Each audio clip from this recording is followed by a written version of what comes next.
There's a belief, mostly held by people who've never lived here, that if something bad happens, it has to leave a mark, a report, a record, a stone in the ground.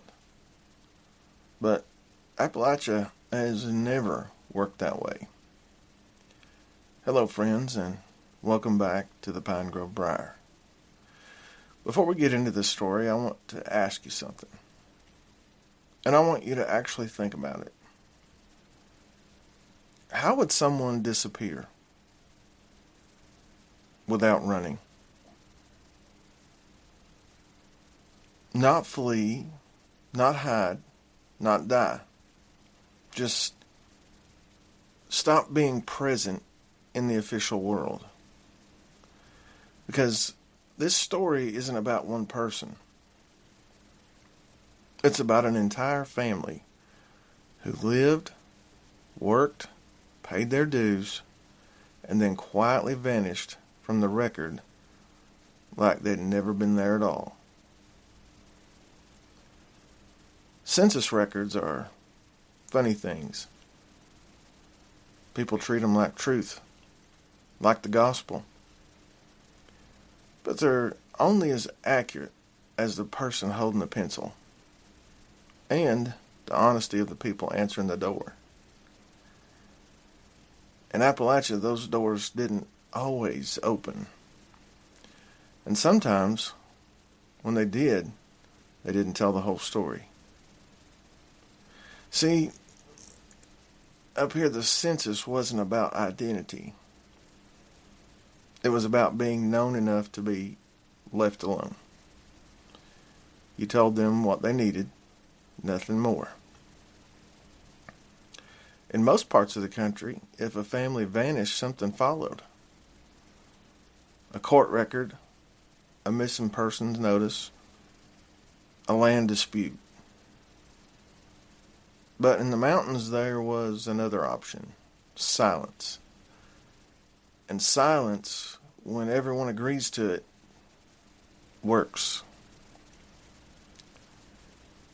You know, pipe smoking has something in common with old record keeping. If you don't tend it, it goes out. If you rush it, it turns bitter. Memory, the same way. And in the case of this family, memory is all we have left. They lived on a ridge, not the highest one, not the lowest one. A practical place.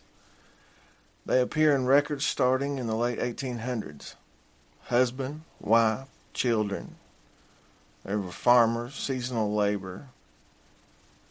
Nothing remarkable.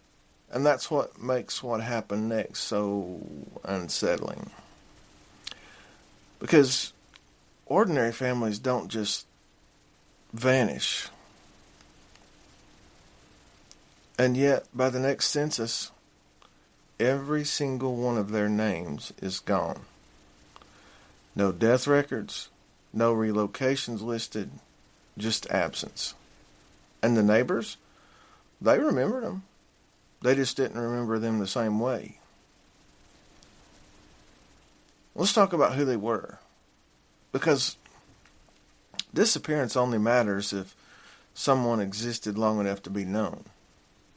The family lived on a ridge that caught the morning sun late and lost it early. Not unlucky, just practical.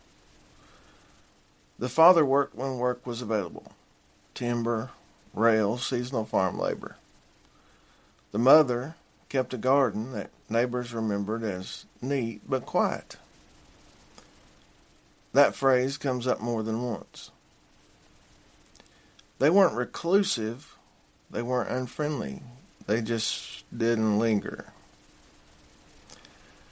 When oral histories were collected decades later, people remembered details, not personalities.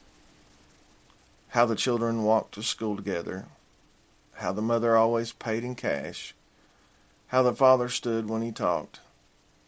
No stories about laughter, no stories about anger. That absence matters. In Appalachia, even hard men leave impressions. These folks left outlines. Their house wasn't isolated, but it wasn't central either. Close enough to be seen, far enough to be left alone.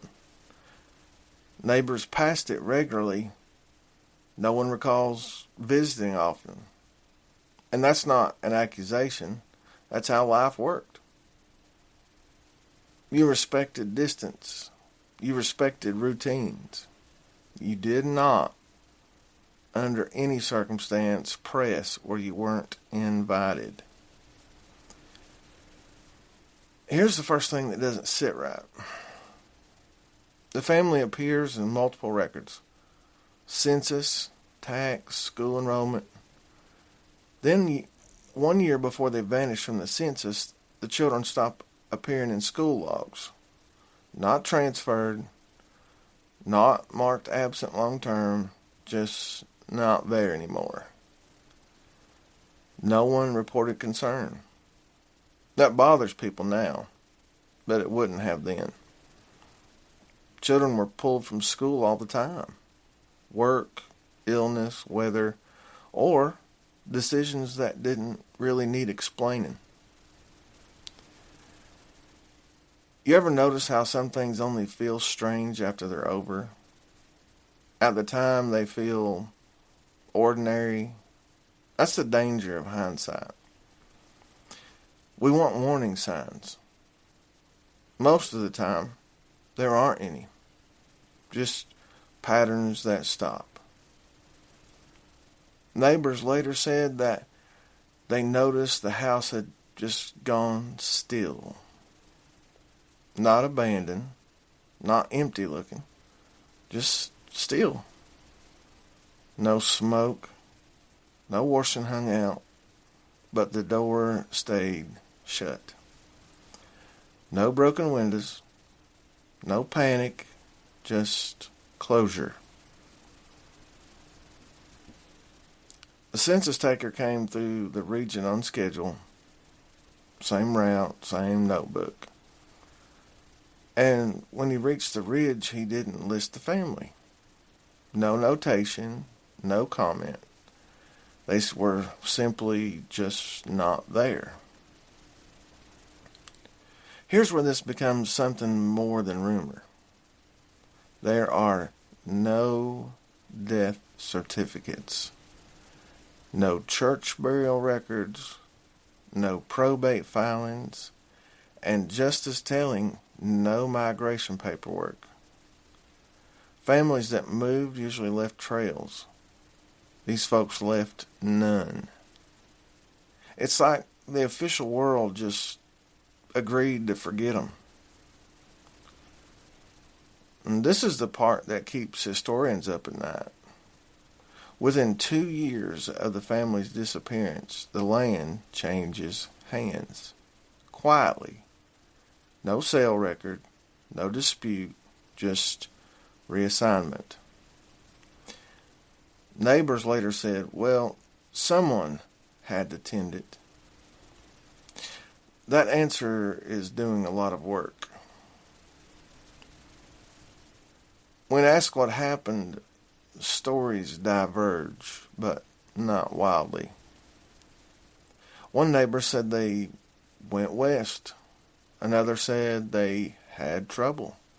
A third said they didn't belong anymore. That last one is important. Belonging wasn't about birthplace. It was about fit. And when a family stopped fitting, the mountains didn't argue.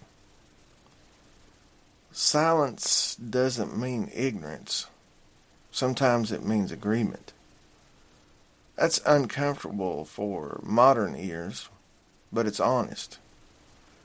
When no one talks, it's often because everyone already knows the version they're sticking with. Years later, someone went inside the house. It wasn't ransacked.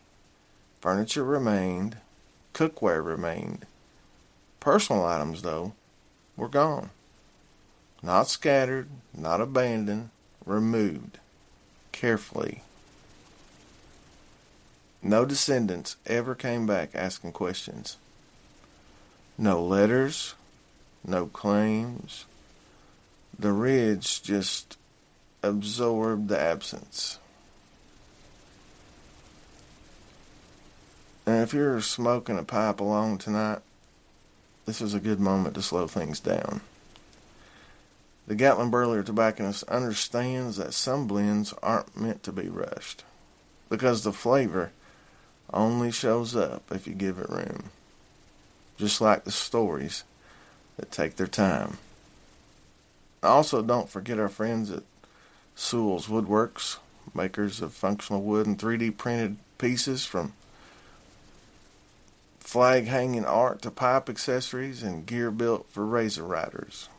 Built with intention, nothing extra, nothing missing. Go check out Sewell's Woodworks on Etsy.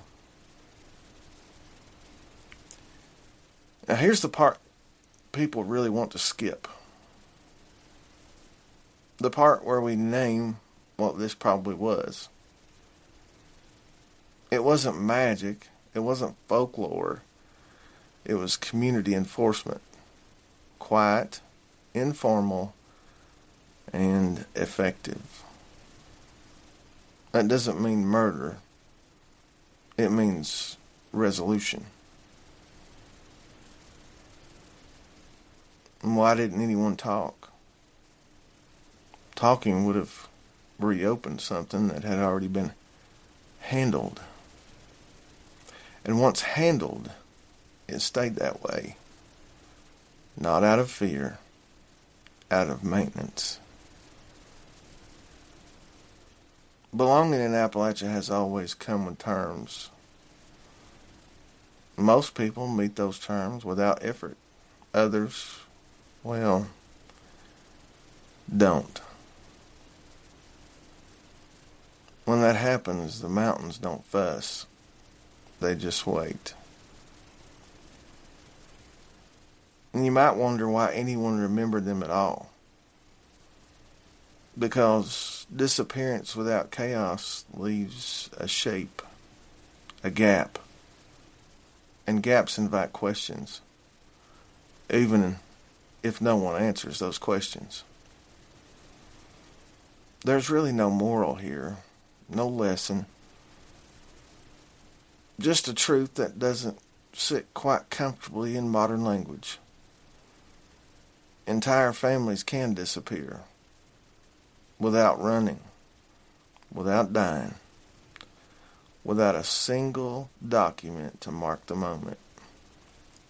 And life goes on around the space they leave behind. If you drive through Appalachia long enough, you'll pass places that feel thinner than they should. Houses with no stories, land with no names. Those are not accidents.